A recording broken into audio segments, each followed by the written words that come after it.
Hello everyone and welcome to Edutap Himachal Pradesh administrative services YouTube channel.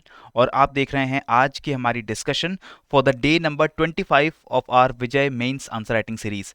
और आज के day 25 के दिन हम लोगों ने जीएस 1 पेपर यानी जनरल स्टडीज 1 पेपर का जो यूनिट नंबर 2 है, जहां पर हम ज्योग्राफी और डिजास्टर मैनेजमेंट की बात करते हैं, उस टॉपिक से उस यूनिट से जुड़े हुए क्वेश्चंस आपके सामने जो है मैं डिस्कस करने जा रहा हूं। The four questions that we are going to discuss they will contain two 4 marker questions, one 8 marker and 120 marker questions. और हमारा ऑब्जेक्टिव इस डिस्कशन का जैसे है यही रहता है कि हम किस तरीके से अपने आंसर्स को जो है लिखें ताकि ज्यादा से ज्यादा मार्क्स हम लोग ऑब्टेन कर सके फ्रॉम द एग्जामिनर। और ये जो आंसर राइटिंग की स्किल है इसको हम लोग डेवलप कर सकें आफ्टर रिपीटेड प्रैक्टिसेस, राइट।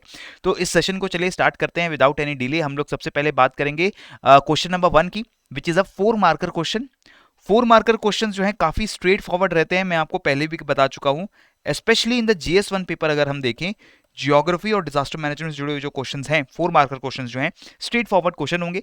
जो स्टैटिक सिलेबस हम लोग पढ़ते हैं ज्योग्राफी का या डिजास्टर मैनेजमेंट का, उससे सीधा सीधा आपको उठा करके क्वेश्चंस पूछे जाते हैं। जैसे यहाँ पर क्वेश्चन देखिए, what is Terai belt, question आपसे पूछा गया।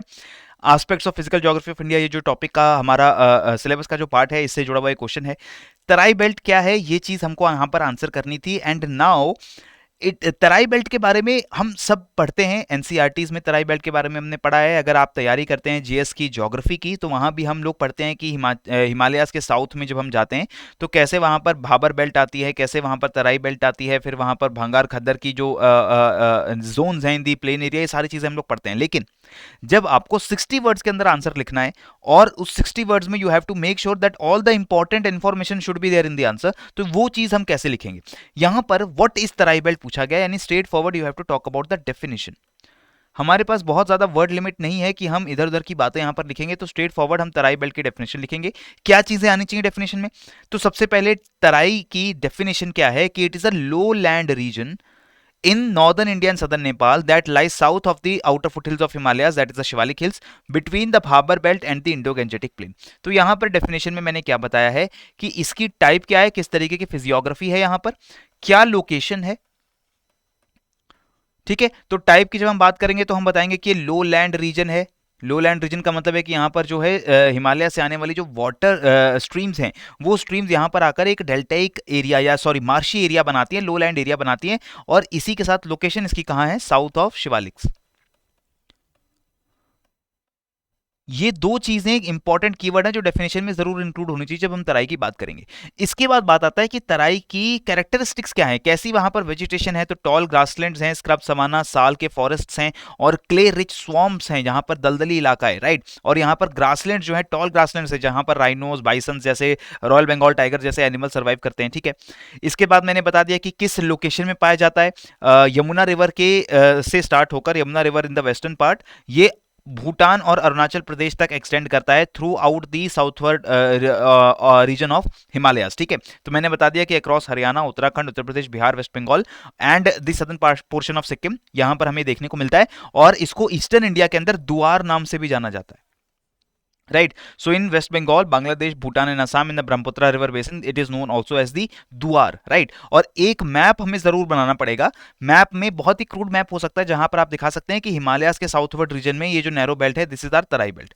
तो ये सारी इंपॉर्टेंट इंफॉर्मेशन 60 वर्ड्स के अंदर कैसे फिट करें, यहां पर भी मैंने बहुत ज्यादा वर्ड्स यूज किए हैं, लेकिन ये आपको जो आंसर लिखना है वो इस तरीके से पूरा आंसर नहीं लिखना है। There you can use your points, right. वहां पर आप पॉइंट्स लिखेंगे। सबसे पहले आप ये 20 लाइन का आंसर लिखेंगे कि इसकी डेफिनेशन क्या है। उसके बाद आप सीधा बताएंगे कि लोकेशन, लोकेशन में आप बोलेंगे उन स्टेट्स का नाम, ठीक है, साउथ ऑफ शिवालिक, ये जो मैंने चीज आपको बताई। और इसके बाद आप बोलेंगे कैरेक्टरिस्टिक्स या फीचर्स, ऐसे लिख दो कैरेक्टर, वहां पर लिख दो मार्शी, ग्रासलैंड्स, ये वाला जो कैरेक्टर मैंने आपको बताया, राइट। सो अराउंड 50-60 वर्ड, थोड़ा सा अगर हम कोशिश करेंगे, प्रैक्टिस करेंगे तो 50-60 वर्ड्स में आराम से सारी चीजें हम लोग यहाँ पर दे सकते हैं, ठीक है।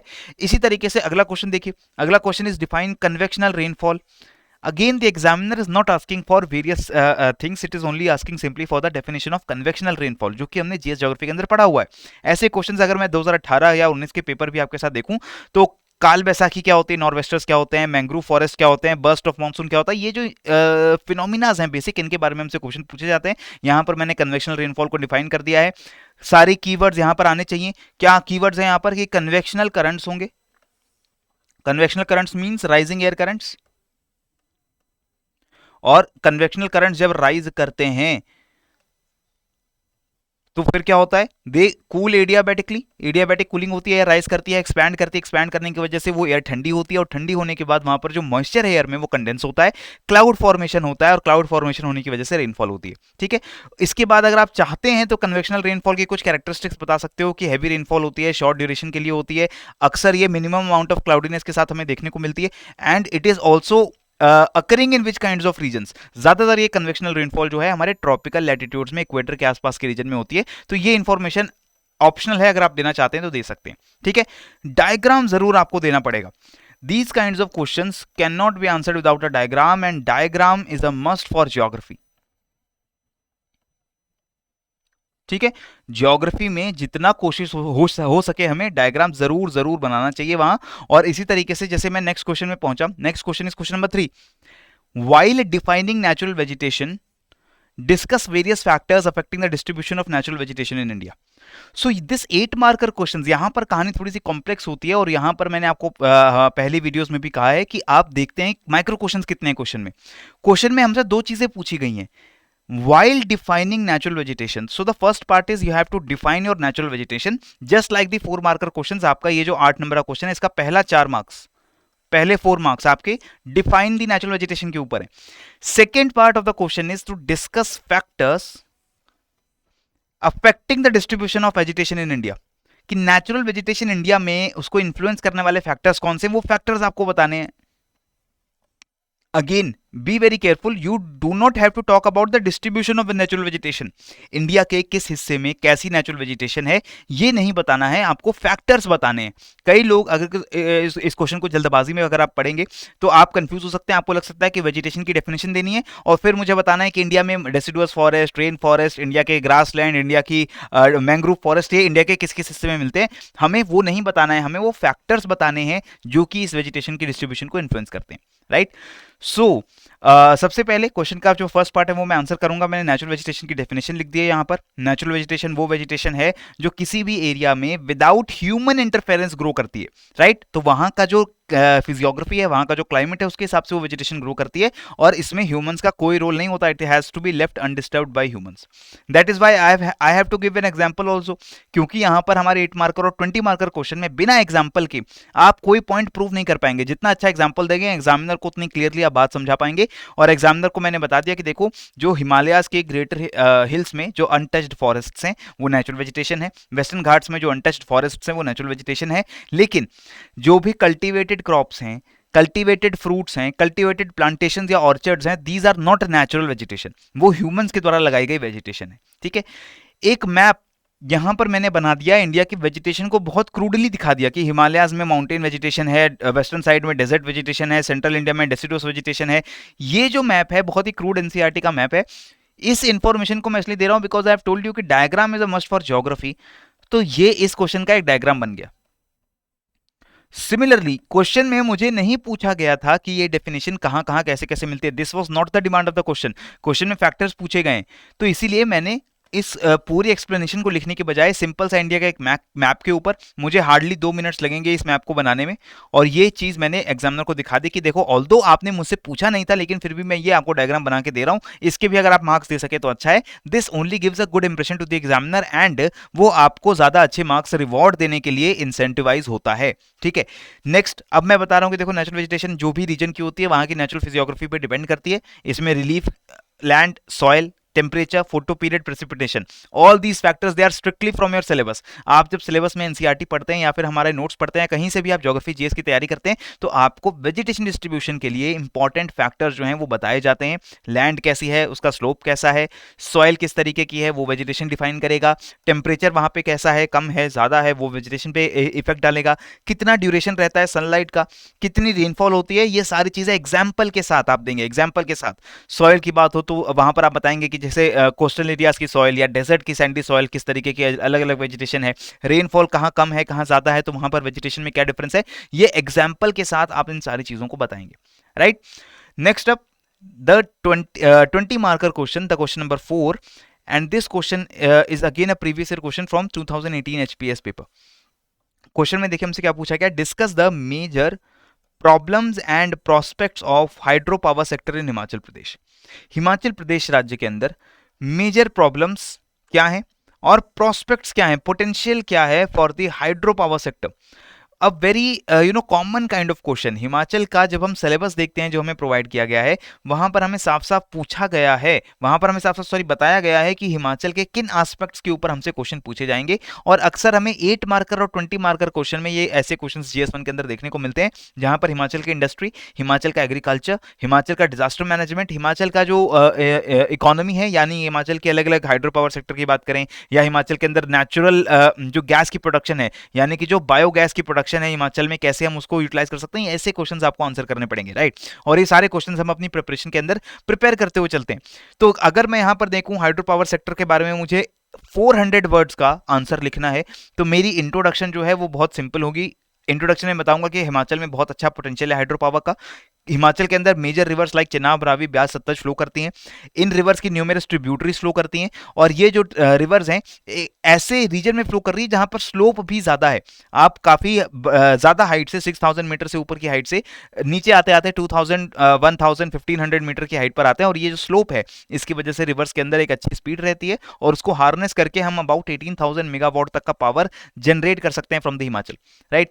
इसके बाद मैं कह रहा हूं कि 294 mini and micro hydro power projects हैं। ये लेटेस्ट डेटा जो होगा वो आपको अपडेट करके लिखना पड़ेगा, but we know that more than 300 such micro and mini power projects are running all across Himachal. या तो वो ऑलरेडी इंस्टॉल हो चुके हैं या फिर इंस्टॉल होने जा रहे हैं कुछ समय में, ठीक है। इन प्रोजेक्ट्स के अलावा मैंने ये भी बता दिया कि हिमाचल के किन रीजन्स में, कुल्लू, शिमला, लाहौल स्पीति, मंडी, सिरमौर, कांगड़ा, यहां पर हम इन माइक्रो और मिनी हाइड्रो पावर प्लांट्स को डेवलप कर रहे हैं। इसमें प्राइवेट सेक्टर कंपनीज भी आ रही हैं, इसमें जॉइंट वेंचर कंपनीज भी आ रही हैं, और हिम ऊर्जा जो हिमाचल का स्टेट एनर्जी डेवलपमेंट एजेंसी है वो भी इसमें बहुत ज्यादा इन्वेस्टमेंट कर रहा है। तो ये इंट्रोडक्शन है।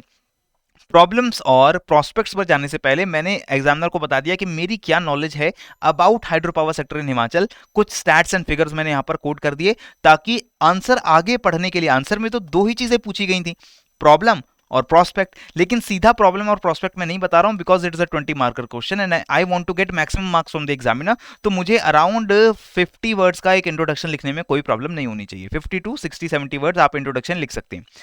नेक्स्ट फिर हम बात करेंगे प्रॉब्लम्स की और प्रोस्पेक्ट्स की। प्रॉब्लम्स में हमें पता है कि हिमाचल की अगर इकोलॉजी को देखें, हिमाचल की अगर इकोनॉमी को देखें, तो वहां पर हाइड्रो पावर प्रोजेक्ट्स डेवलप करने में क्या दिक्कतें आ सकती हैं। सबसे पहले सिल्टेशन का दिक्कत होता है, क्योंकि हिमाचल में रिवर्स तेज फ्लो कर रही हैं, इरोजन ज्यादा करती हैं। इरोजन ज्यादा करने की वजह से इनके अंदर सेडिमेंट ज्यादा होता है, और वो जितने भी हाइड्रो पावर प्रोजेक्ट्स हैं वहां पर सिल्टेशन की दिक्कत कर सकती हैं, यानी कि जो भी सेडिमेंट है वो वहां पर डिपॉजिट करेंगी, और ओवर टाइम जो रिजर्वायर बन रहा है या जो रिवर बन रही है उसके अंदर जो वाटर स्टोरेज कैपेसिटी है वो कम हो जाएगी। इससे फ्यूचर में डिजास्टर के फ्लडिंग होने के खतरे बढ़ते रहते हैं। ये चीज आप मेंशन कर सकते हैं। कोई भी पॉइंट आप लिखें, चाहे प्रॉब्लम का चाहे प्रोस्पेक्ट का, तो एग्जाम्पल जरूर दीजिए उसके साथ, राइट। नेक्स्ट, फेलियर का रिस्क है। अगर ये प्रोजेक्ट्स किसी भी वजह से फेल होते हैं, जैसे कि मान लो अगर कंस्ट्रक्शन अच्छा नहीं है या कोई टेररिस्ट एक्टिविटी होती है, तो उससे होने वाला नुकसान हिमाचल के लिए बहुत बड़ा होगा। सिमिलरली हिमाचल हमारा सेस्मिक जोन 4 में आता है, हाईली प्रोबेबल है अर्थक्वेक के लिए। हिमाचल में और हिमालयाज के पूरे रीजन्स में अर्थक्वेक्स अक्सर आते रहते हैं, और अगर कोई स्ट्रॉन्ग अर्थक्वेक आता है तो these dam projects, hydro power projects, they can also fail, वो ब्रेक हो सकते हैं, और तब जहां कर फ्लैश फ्लडिंग की घटनाएं हो सकती हैं, ठीक है। इससे भी बहुत ज्यादा नुकसान होगा हिमाचल की लोकल लाइफ को और प्रॉपर्टी को। Next, climate change. ये जनरल पॉइंट्स हैं।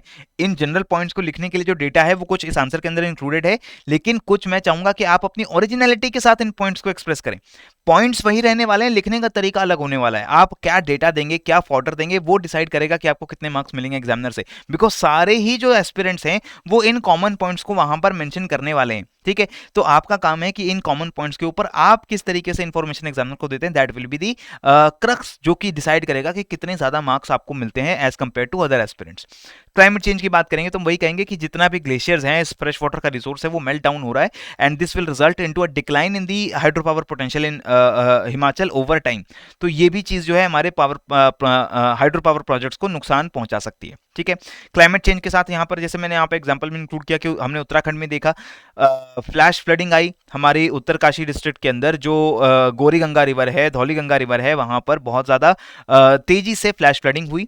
तपोवन और विष्णुगढ़ के जो पावर प्रोजेक्ट्स वहां पर कंस्ट्रक्शन में अंडर कंस्ट्रक्शन थे या चल रहे थे, उनको बहुत ज्यादा नुकसान हुआ, वहां पर काम करने वाले लोगों की जानें भी चली गई। And this happened mainly because of climate change, right. Next, biodiversity के ऊपर इंपैक्ट पड़ेगा, हिमाचल की रिच फौना है, जो फ्लोरा है, उसके ऊपर नुकसान पड़ेगा। अगर हम लार्ज डैम्स बनाते हैं तो उसके पीछे बहुत बड़ा रिजर्वायर क्रिएट होता है। ऐसा हमने देखा है इन दी बिलासपुर डिस्ट्रिक्ट ऑफ हिमाचल, वहां पर जैसे हमारा जो सरदार गोविंद सागर जो डैम बना हुआ है, यानी कि जो हमारा भाखड़ा नंगल डैम बना हुआ है, उसके पीछे गोविंद सागर रिजर्वायर है। और वो जो गोविंद सागर रिजर्वायर है उसमें बहुत बड़ा लैंड एरिया जो है सबमर्ज हो गया है, बहुत वेजिटेशन उसमें बर्बाद हुई है, बहुत सारा लैंड एरिया सबमर्ज हुआ है, लोगों को अपनी जगह छोड़कर जाना पड़ा है, और इससे भी इन्वायरमेंट को नुकसान होता है, राइट। तो ये सारी तो कुछ प्रॉब्लम्स हैं। एक मेजर प्रॉब्लम जो मैं मेंशन कर सकता था वो मैंने नहीं मेंशन किया, जैसे फंडिंग की। आप बोल सकते हैं कि हिमाचल की इकोनॉमी में कैसे हम मल्टी बिलियन डॉलर्स के हाइड्रो पावर प्रोजेक्ट्स बनाएंगे, तो ये प्रॉब्लम भी आप बता सकते थे। लेकिन आज के समय में हमें पता है कि various international institutions as well as the Indian government is putting much more money behind the renewable energy projects, और वो हिमाचल के अंदर और ऐसे प्रोजेक्ट्स को फंडिंग करने के लिए तैयार हैं। तो ये उतनी बड़ी दिक्कत नहीं है। कुछ सोशल दिक्कतें हैं, जैसे हिमाचल के जो लोकल लोग हैं उनको किस तरीके की परेशानी हो सकती है, वो भी आप यहाँ पर लिख सकते हैं। लेकिन that is much of a prospect, क्योंकि उनको फायदे भी बहुत ज्यादा होने वाले हैं अगर ये हाइड्रो पावर प्रोजेक्ट्स हिमाचल के अंदर बनते हैं। तो मैंने आगे लिखा है कि देखो, अगर हाइड्रो पावर प्रोजेक्ट्स बनेंगे, हिमाचल को चीप इलेक्ट्रिसिटी मिलेगा, हिमाचल में बहुत ज्यादा पोटेंशियल है हाइड्रो पावर प्रोजेक्ट्स का। और खास तौर पे अगर हम स्मॉलर फैसिलिटी बनाते हैं, बहुत बड़े डैम मत बनाइए आप, ठीक है, बहुत बड़े बड़े भाखड़ा नंगल जैसे, पोंग डैम जैसे डैम्स को मत बनाइए, पीछे सैकड़ों एकड़ के, हजारों एकड़ का रिजर्वायर मत क्रिएट करिए, लेकिन छोटे छोटे डैम बनाइए, जो छोटे छोटे रिवर है उस पर run of the river project लगाइए, रिवर को रोकिए मत, रिवर का जो फ्लो है उसको हार्नेस करते हुए एनर्जी जनरेट करिए। इससे होगा क्या कि छोटे छोटे अमाउंट में 30 मेगावाट, 50 मेगावाट, 80 मेगावाट के अगर पावर प्लांट लगते हैं तो वो आसपास के विलेजेस को और सिटीज को पावर करने के लिए काफी है, ठीक है, और उससे इकोलॉजी को भी ज्यादा नुकसान नहीं होगा, ठीक है। इकोनॉमिक एक्टिविटीज को ज्यादा उससे फायदा मिलेगा, हिमाचल की इंडस्ट्री को ज्यादा फायदा मिलेगा, टूरिज्म फुटफॉल बढ़ेगा, क्योंकि ये जो डैम्स हैं इनके पीछे अगर रिजर्वायर क्रिएट होते हैं, भले वो छोटे हों, तो वो टूरिज्म को भी अट्रैक्ट करते हैं, ठीक है। लॉन्ग इकोनॉमिक लाइफ है हाइड्रो पावर प्रोजेक्ट्स की, क्योंकि हिमाचल के अंदर ये अगर प्रोजेक्ट्स, अगर इनकी कंस्ट्रक्शन ठीक होती है तो अगले आने वाले 50 से 100 सालों के लिए चल सकते हैं। और हिमाचल में हमें पता है कि जो पॉपुलेशन ग्रोथ है वो भी बहुत ज्यादा तेजी से नहीं होने वाला है फ्यूचर में भी, तो वो काफी सस्टेनेबल प्रोजेक्ट्स होंगे। पॉवर्टी एलिवेशन हिमाचल की कम जो है वो ज्यादा होगी, यानी कि जो गरीबी है हिमाचल में वो कम होगी, इलेक्ट्रिसिटी चीप हो जाए तो बाकी इकोनॉमिक एक्टिविटीज काफी अच्छी हो सकती हैं, तो इसको आप यहां पर मेंशन करेंगे। फिर आप कहेंगे कि दूसरे स्टेट्स को बेच करके इलेक्ट्रिसिटी जो बन रही है हिमाचल के अंदर, इसको अगर हम पंजाब, हरियाणा और उत्तर प्रदेश जैसे राज्यों को बेचते हैं तो उससे भी हम रेवेन्यू जनरेट कर सकते हैं गवर्नमेंट के लिए। एंड पॉल्यूटेंट्स तो हिमाचल में हम रिड्यूस कर ही लेंगे, कोल का यूज नहीं होगा, ज्यादा से ज्यादा जो पेट्रोल और डीजल को जला करके रिमोट लोकेशंस में बिजली पैदा की जाती है वो उसकी हमें जरूरत नहीं पड़ेगी, और हिमाचल के अंदर पॉल्यूशन कम होगा।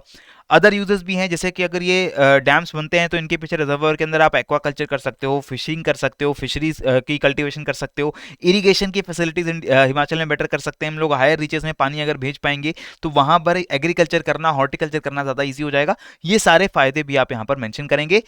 ज्यादा इंपॉर्टेंट हो जाता है कंक्लूड करना, क्योंकि हमसे क्वेश्चन में कहा गया था कि मेजर प्रॉब्लम्स एंड प्रोस्पेक्ट्स, तो कंक्लूजन एक जो है बैलेंस्ड और पॉजिटिव कंक्लूजन होना चाहिए। आप बोलेंगे कि देखो, नॉन पॉल्यूटिंग हाइड्रो पावर हमें चाहिए, और इस वजह से हम न्यू फैसिलिटीज अगर वो बन रही हैं तो वो उनको ध्यान में रखना होगा कि क्या इन्वायरमेंट और सोशल इंपैक्ट है।